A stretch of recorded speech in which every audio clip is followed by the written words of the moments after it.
La Porsche Moncenisio è l'ultimo progetto di Studio Torino realizzato per commemorare un ricordo di mio padre.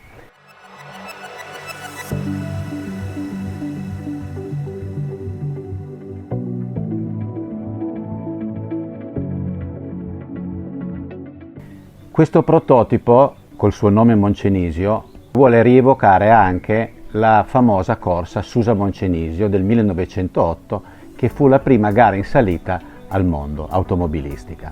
In particolare, ricordando questo famoso passo piemontese, appunto chiamato Moncenisio, abbiamo voluto ricreare su questo prototipo tutti i colori che si trovano alla sua sommità, cioè il cielo, il lago e tutti i pascoli. Ed ecco perché ha una colorazione così particolare.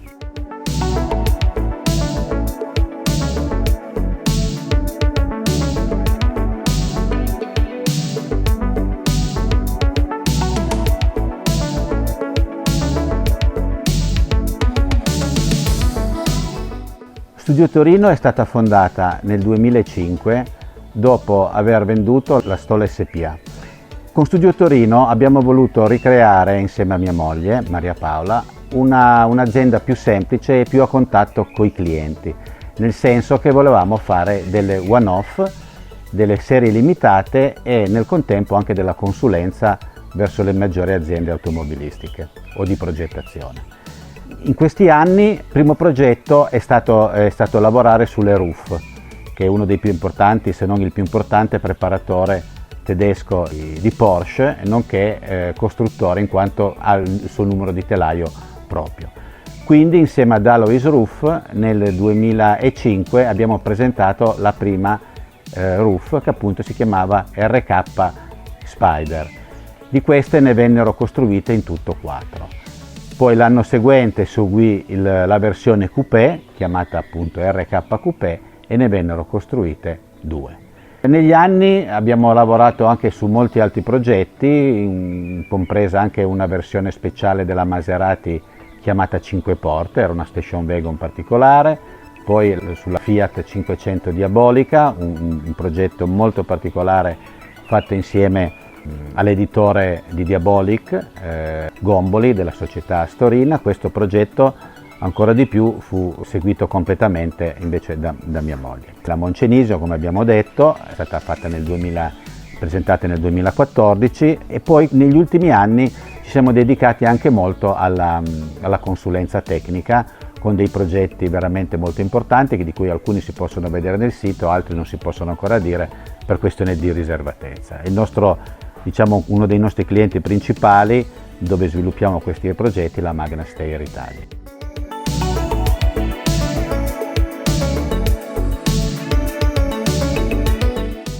Innanzitutto ci tengo a raccontare che la presentazione ufficiale, prima di quella che fu al Museo dell'Automobile di Torino nel marzo del 2014, fu preceduta da una molto più importante presentazione avvenuta all'interno della fabbrica Porsche, addirittura al centro stile nonché anche centro tecnico della Porsche di Weissach. A questa presentazione parteciparono i massimi dirigenti del settore stile e progettazione e fu per noi una grande soddisfazione poterla esporre a Weissach, che è proprio il centro riconosciuto in tutto il mondo. Lo stile, il design di questa macchina è opera di Daniele Gaglione. Daniele Gaglione è l'architetto che ha disegnato gli esterni della 8C. Tutto questo stile è ad ogni modo sempre ispirato alla precedente RUF RK Coupé, anche sempre per creare una continuazione nella nostra narrativa, e tutte queste macchine sono sempre ispirate alla Porsche 904 come sua architettura, e questo è dovuto anche al fatto, la mia importante conoscenza da cui ho appunto voluto ricreare questa storia, cioè nel 1999 in un progetto Cayenne, uno dei primi progetti Cayenne, noi con la fabbrica, la Stoll SpA, andammo diversi mesi a Zell am See, dove lavorava Ferdinand Alexander Porsche al suo centro stile della Porsche, appunto, il suo privato. Così in quegli anni, in quei giorni, mi fece vedere sovente il progetto della Porsche 904, a cui lui ci teneva molto. Per cui, se voi vedete questa Moncenisio, ma come anche la RK Coupé precedente, potrete notare gli stilemi, l'architettura che io chiamo che è comparabile con la 904, cioè il tappo sul cofano, l'assenza del secondo vetro laterale dopo il finestrino laterale e poi il particolarissimo portellone posteriore che con le Porsche di oggi sui progetti Cayman o sui progetti 911 non ha nulla a che fare, anche appunto perché era totalmente ispirato alla 904. E questo, diciamo, è l'idea di base di come è partito questo progetto. Poi, per sempre segnalare la continuità rispetto prima, con le roof abbiamo voluto mantenere non uguali ma simili anche il disegno dei cerchioni, perché ci piace l'idea che ogni macchina abbia sempre le ruote che assomiglino un po' a quella di prima.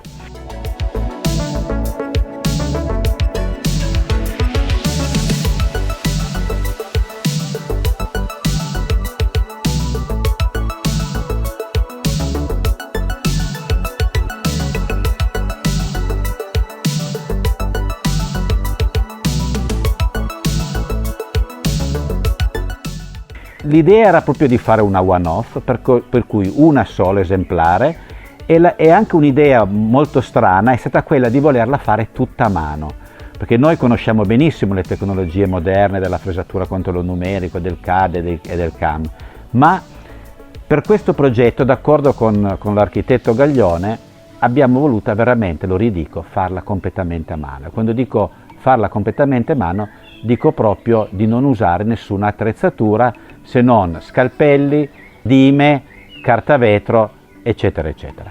Non abbiamo neanche voluto fare la simmetria con la fresa, abbiamo voluto farla pure anche quella in modo manuale. È una cosa molto strana, ma perché ci piaceva l'idea proprio di realizzarla senza tecnologie, cioè soltanto design, stile, disegnata con la matita e poi costruita così semplicemente come una volta. E questo perché era una one-off anche, questa è stata l'idea che ci piace. Per celebrare la dedica a mio padre abbiamo realizzato 3 placchette di platino costruite da qualche orefice di Arezzo. Se voi andate a vederle sono dei dettagli veramente incredibili. Ripeto, e non sono una placcatura di platino, ma è proprio massiccio. Come avevo detto precedentemente, il colore è alla base di questa macchina, è forse uno dei fatti più importanti.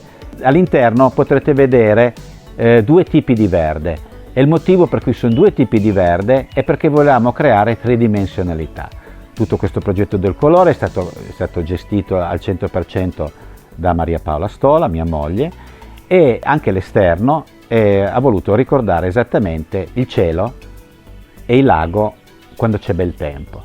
E dobbiamo dire che in tutto il mondo, ovunque l'abbiamo presentata, ha riscosso successo. Per quanto riguarda le prestazioni, per questa volta, d'accordo con Alois Roof, gli avevamo detto chiaramente che volevamo sperimentare un progetto col marchio Porsche, ma certamente anche dopo l'esperienza precedente con Roof abbiamo comunque continuato ovviamente sempre a lavorare con lui, ma volevamo per una volta avere il marchio proprio di Stoccarda.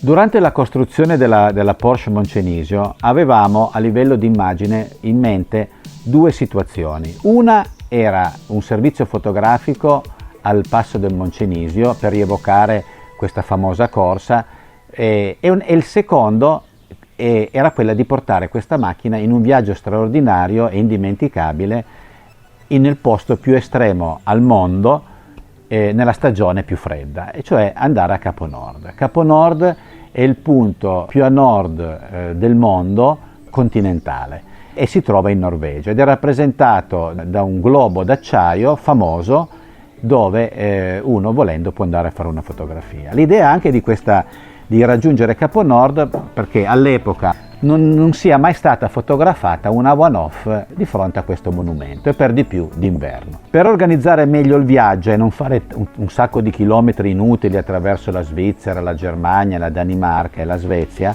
abbiamo fatto trasportare la macchina a Rovaniemi, che è praticamente conosciuto come la capitale del circolo polare artico, è la città di Babbo Natale per essere più conosciuta. Scaricata la macchina ci siamo avventurati per questo viaggio che era 850 km andare e 150 km tornare, appunto partendo dalla Finlandia e attraversando e raggiungendo poi la Norvegia.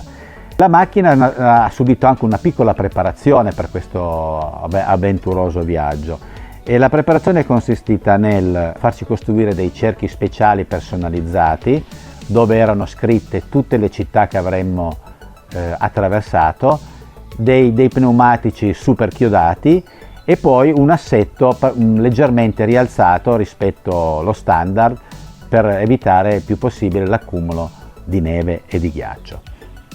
È stato un viaggio veramente indimenticabile, abbiamo raggiunto, dopo 2 giorni dalla partenza in macchina da Rovaniemi, abbiamo raggiunto Capo Nord.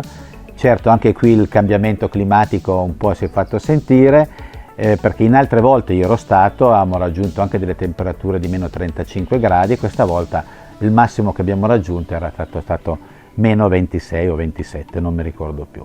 Ad ogni modo, oltre al piacere di fare questo viaggio, noi l'abbiamo considerato anche come un test, come fanno le case automobilistiche nei deserti oppure anche in Svezia, cose che normalmente si fanno. Ed è stato utile innanzitutto abbiamo controllato le temperature che sono sempre state perfette e poi soprattutto anche per le prese d'aria laterali che nonostante si siano ghiacciate per via della loro vicinanza anche verso la strada, anche nonostante queste prese d'aria ghiacciate la temperatura nel motore è sempre stata perfetta, sempre a 90 gradi né di meno e né di più.